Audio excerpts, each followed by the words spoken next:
السلام عليكم ورحمة الله وبركاته. أهلا ومرحبا بكم في حلقة جديدة وخبر جديد. بيراميدز يحشد القوة الضاربة لتحقيق الفوز الغائب بالكونفدرالية. حشد البرتغالي جيمي باتشيكو المدير الفني لبيراميدز أسلحته لمواجهة كره التوجلي غدا الأحد في الجولة الثالثة للمجموعة الثالثة ببطولة كأس الكونفدرالية الإفريقية. ويبحث بيراميدز عن تحقيق الفوز الغائب بالكونفدرالية منذ تأهله لمرحلة المجموعات بعدما سقط في فخ التعادل مع الجيش الملكي المغربي وفيوتشر.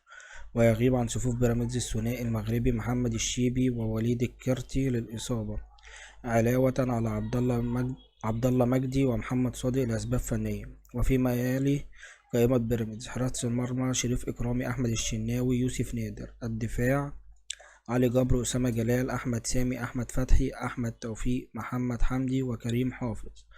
الوسط: بلاتي توريه، محمود عبد العاطي دونجا، هشام محمد، عبد الله السعيد، محمود صابر، إسلام عيسى، ورمضان صبحي، ومصطفى فتحي، وإبراهيم عادل. الهجوم: دودو الجباس، وفخري لقاي، وفخر الدين بن يوسف. ويحتل بيراميدز المركز الثاني في ترتيب المجموعة الثالثة برصيد نقطتين بالتساوي مع فيوتشر. ويتصدر ترتيب المجموعة الجيش الملكي ب4 نقاط، بينما يحتل كارا المركز الأخير برصيد نقطة واحدة.